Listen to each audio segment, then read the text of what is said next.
नमस्कार दोस्तों, मैं एल.एस. मिश्रा आज फिर आपके बीच में लेकर के आया हूँ एक स्टोरी जिससे हम लोग ये देखेंगे कि हमारे जीवन में सभी के जीवन में बहुत सारी सफलताएं आती हैं। हम सब लोग बहुत खुश होते हैं। अभी कभी भी हमारे जीवन में जब फेलियर आए तो हमें कैसा एटीट्यूड रखना है, इस बारे में आज हम चर्चा करेंगे।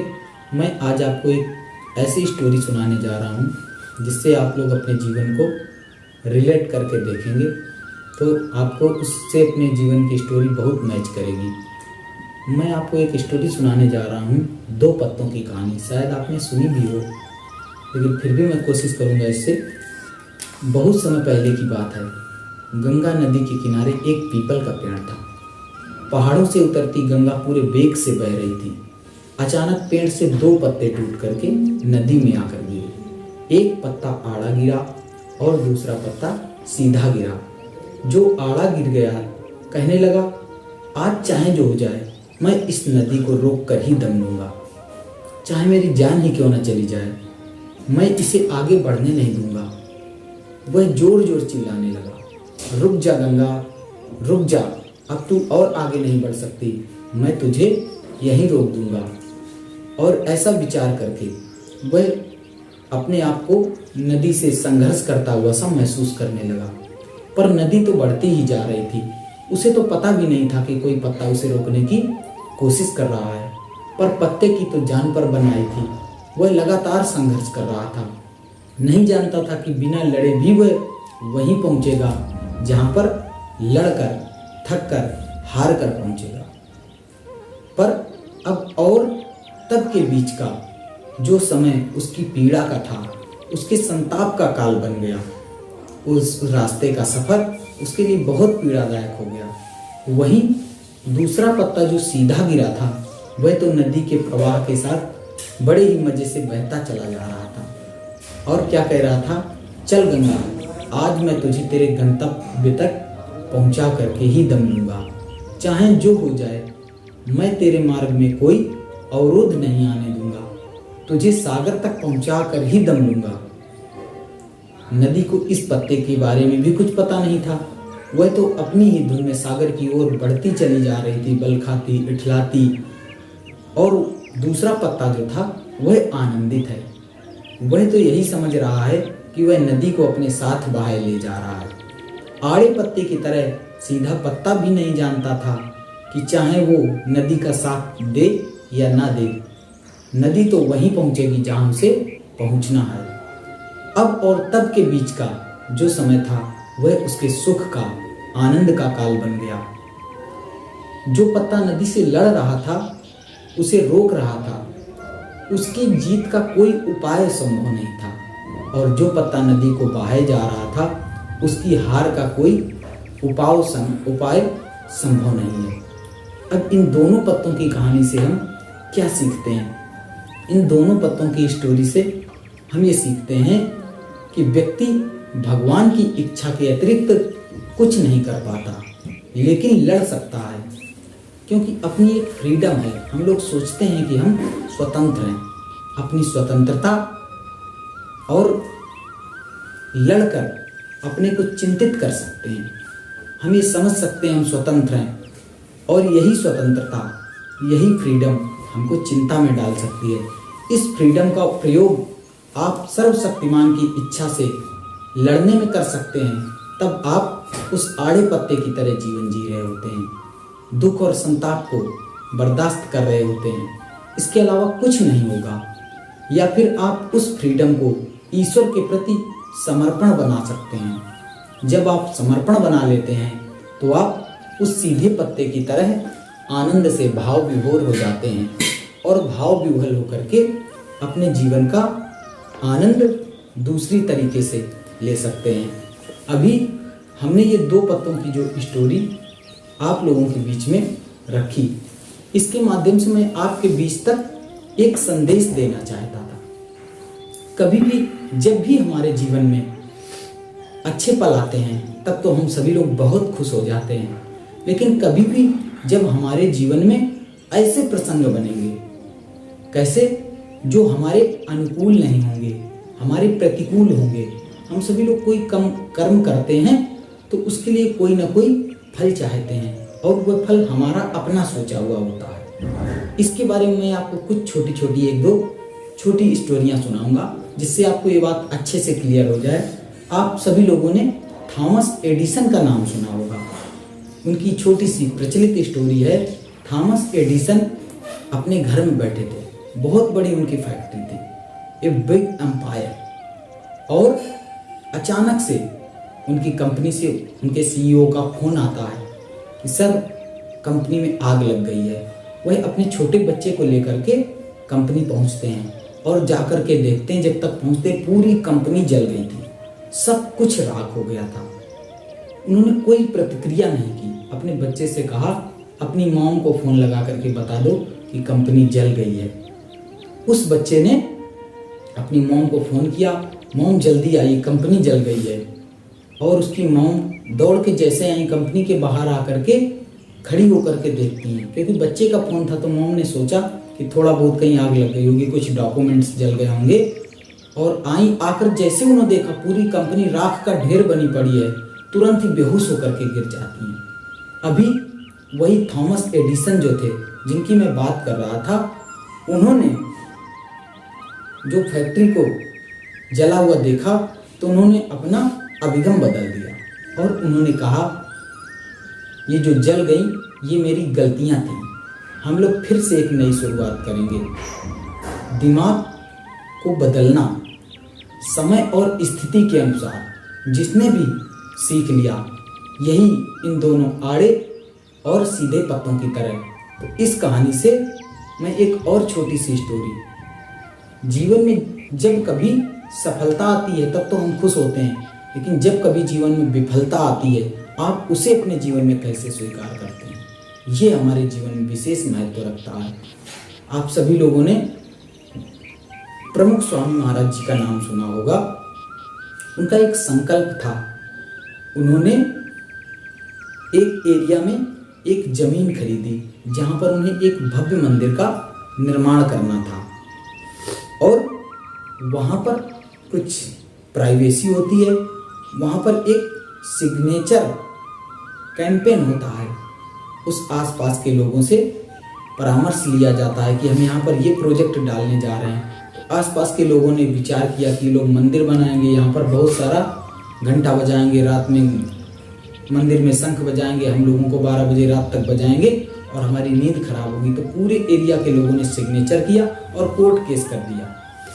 जो होता है कोर्ट केस का फैसला ज़्यादा लोगों के पक्ष में आया और मंदिर को कैंसिल कर दिया गया। कोर्ट ने आर्डर दे दिया कि इस जमीन पे अब मंदिर नहीं बन सकता। कहते उस समय पर वहाँ पर स्वामी जी लंदन में थे, उनके पास जहाँ से मंदिर बनना था वहाँ के ट्रस्टियों का फोन आया कि स्वामी जी मंदिर बनने का प्लान कैंसिल हो गया। बहुत करोड़ों का प्रोजेक्ट था, बहुत सोच समझ करके, बहुत मेहनत करके, लागत के साथ उस जमीन को खरीदा गया था। वहीं पर स्वामी जी के साथ एक विवेक सागर जी महाराज थे जो इस दृश्य को देख रहे थे। उन्होंने इस दृश्य को लिखा है कि जब उनके पास ये फोन आया तो उन्होंने सिर्फ एक बात कही। स्वामी जी ने कहा, प्रमुख स्वामी जी महाराज के चेहरे पर एक भी रिंकल नहीं था, कोई सिकम नहीं था। उन्होंने इतने बड़े फेलियर को सुना और उनके चेहरे पर एक भी सिकम नहीं था। उन्होंने कहा जो भगवान की इच्छा वही होगा। लेकिन फिर उन्होंने एक दूसरी बात कही कि मंदिर तो जरूर बनेगा, और उन्होंने एक दूसरी जगह पर जगह खरीदी और तुरंत अपना अभिगम बदल दिया। उससे भी एक बहुत भव्य मंदिर बनवाया जो आज भी एक बहुत बड़ा वर्ल्ड रिकॉर्ड, उसको अगर देखा जाए तो 8वें अजूबे के रूप में देखा जा सकता है। और उन्होंने तीसरा वाक्य बोला कि जो हम सोचते हैं वो हमें करना जरूर है। जब हमने इस काम को किया या सोचा और वो काम नहीं हुआ, इसका काम करना हमारे हाथ में है, लेकिन इसका फल देना भगवान के हाथ में है। ऐसा गीता भी कहती है, कर्मण्येवाधिकारस्ते मां फलेषु कदाचन। कर्म में आपकी प्रवृत्ति होनी चाहिए, लेकिन फल जो भगवान की इच्छा होगी वो मिलेगा। इस प्रकार से तीसरा वाक्य महाराज जी ने कहा और जगह ढूंढ करके 1995 में उन्होंने एक दिव्य मंदिर बनवाया और उन्होंने उसकी प्रतिष्ठा करवाई और मंदिर बना। उन्होंने ये भी जवाब दिया कि मैंने अपनी बुद्धि और बल के हिसाब से बहुत अच्छा निर्णय लिया, लेकिन परमात्मा को ये निर्णय स्वीकार नहीं था। तुरंत उन्होंने अपना अभिगम बदल दिया। जीवन के में आए हुए बदलाव को तत्काल स्वीकार करने की समर्थ। एक मैं आपको छोटी सी स्टोरी, स्टीव जॉब्स का नाम सब लोगों ने सुना होगा। स्टीव जॉब्स आजकल सभी लोग जानते हैं, एप्पल कंपनी के सीईओ हैं। कहते हैं उनको शुरुआत में एप्पल ने निकाल दिया था कंपनी से, और जब उनको वहाँ से निकाल दिया गया तो उन्होंने पिक्सर चालू किया। फिर कुछ समय व्यतीत हुआ, घबराए नहीं, कभी उन्होंने ऐसा नहीं सोचा कि जीवन में हम हार गए या थक गए, अब हमें रुक जाना चाहिए। कुछ दिन बाद फिर एप्पल कंपनी ने उनको वापस बुलाया। आप सभी लोग एप्पल के बारे में जानते हैं, उन्होंने क्या कुछ नहीं दिया एप्पल कंपनी को। आईफोन, आईपैड, आईपॉड, आईक्लाउड, इतने सारे। अभी तो इस समय की अगर देखी जाती है एप्पल की मार्केटिंग, तो पर सेकंड में 11 आईफोन बिकते हैं एप्पल कंपनी के। पर सेकंड में पूरे वर्ल्ड में 11 आईफोन बिकते हैं। अगर उन सारे आईफोन्स को इकट्ठे कर दिया जाए तो पेरिस का एम्फिल टावर तैयार हो सकता है। इतने आईफोन, उस कंपनी को इतना ऊपर पहुंचा दिया स्टीव जॉब ने।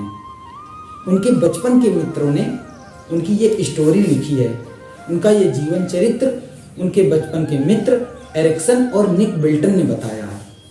और उन्होंने ये बात भी बताई है कि जब उनके जीवन के शुरुआती दौर था, तब वह किसी हिंदू मंदिर में जाकर के भोजन लेते थे इस कंडीशन में। और उन्होंने अपने जीवन में बहुत सारे, जब भी हम कोई सफ़र कर रहे होते हैं, बहुत सारे फेलियर आते हैं, तो हमें रुकना नहीं है, घबराना नहीं है। हमने पीछे जो कुछ किया वह भगवान की इच्छा थी, हम आज जो कर रहे हैं वह भगवान की इच्छा है, आगे जो करेंगे वह भगवान की इच्छा है। ये अभिगम जो कोई भी रखता है उसके जीवन में कभी भी फेलियर नहीं आता। वही 2 पत्तों की कहानी, अपनी सोच आपने कैसी रखी है। कहते हैं यहाँ पर उनके जीवन चरित्र से हम बहुत कुछ समझ सकते हैं।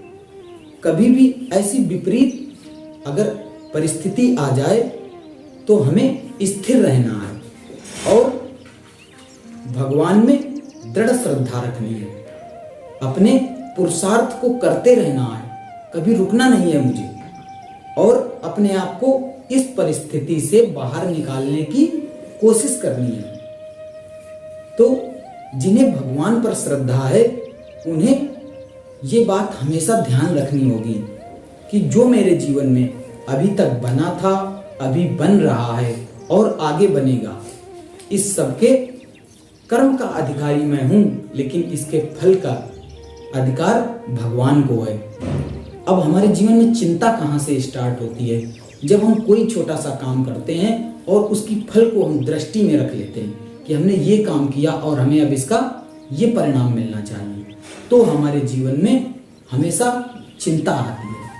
वही दूसरे पत्ते की भांति अभी आपको स्टोरी में बताया कि एक पत्ता अपने जीवन काल को लड़ करके, संघर्ष करके अपने आप को दुखी महसूस कर रहा था, संतापित महसूस कर रहा था, और पहला पत्ता आनंदित हो रहा था।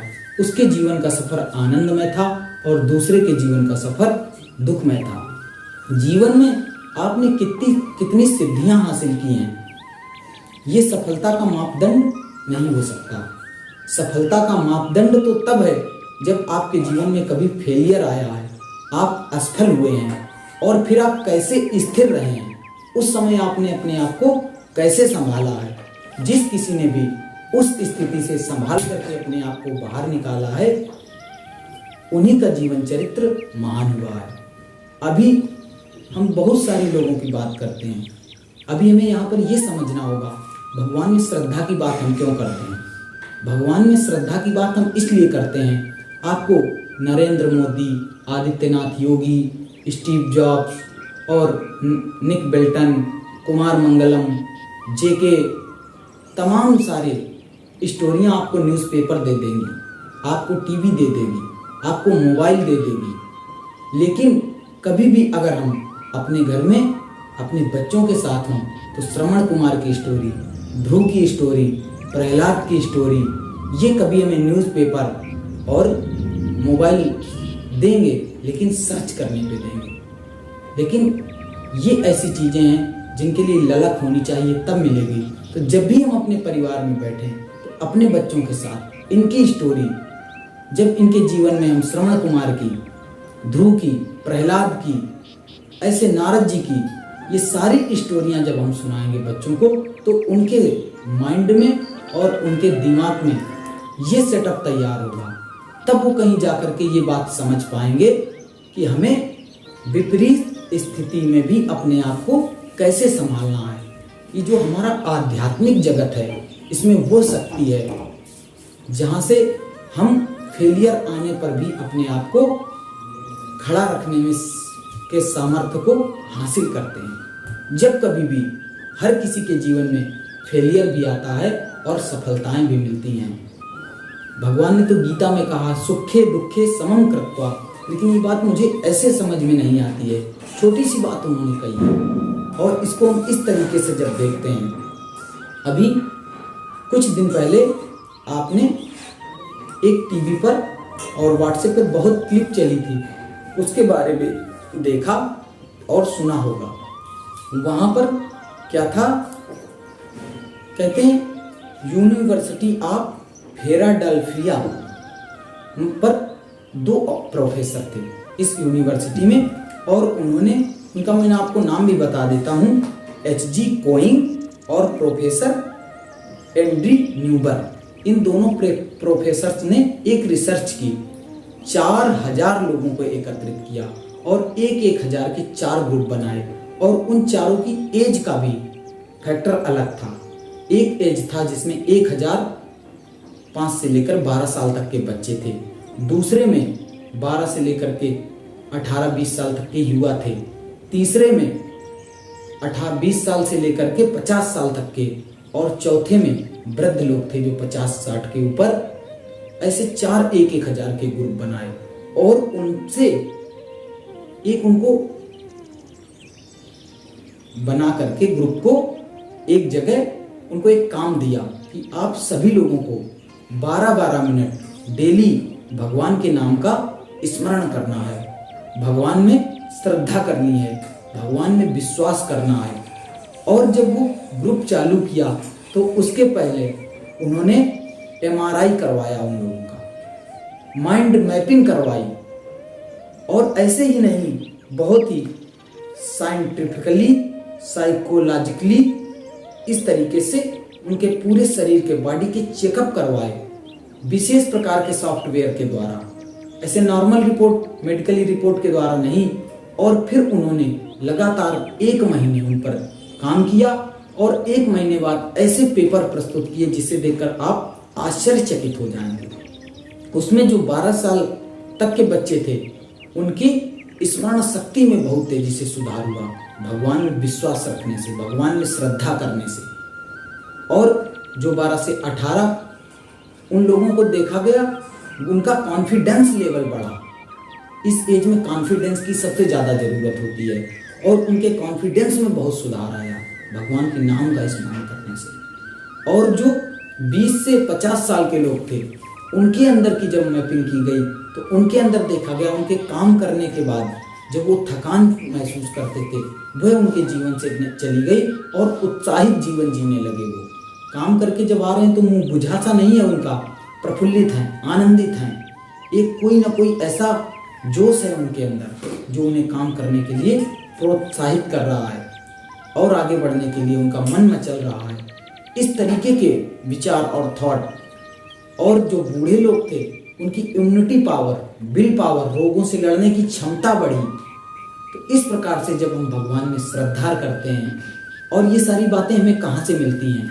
ये सारी बातें हमें ऐसे कहीं नहीं मिलेंगी, समाचार में, टीवी में, पेपर में। और आजकल की जो पढ़ाई का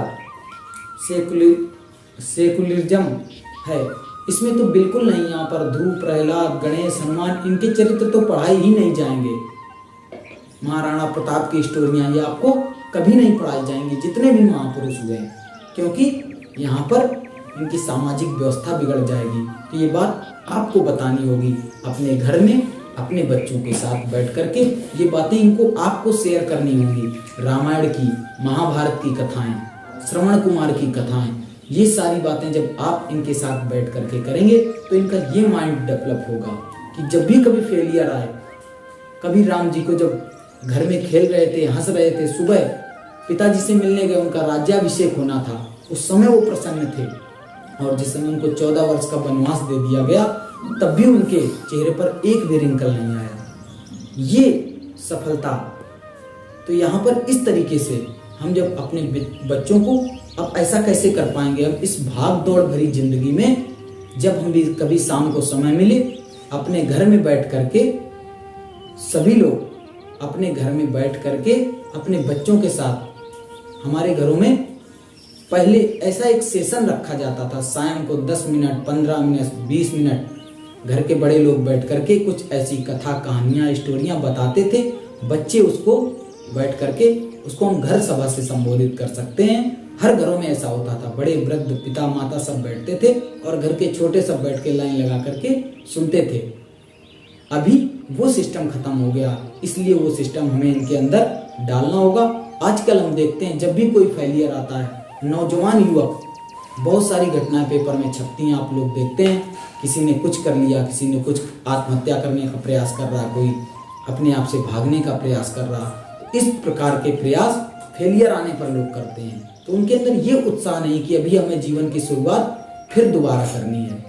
इसी प्रकार से आज की स्टोरी से, इन सारी स्टोरियों से हम अपने आप को मोटिवेट करेंगे और इस बात को समझेंगे कि जब भी हमारे जीवन में असफलता आती है, उस समय हम अपने आप को कैसे स्थिर रख पाते हैं, ये समझने की कोशिश करेंगे।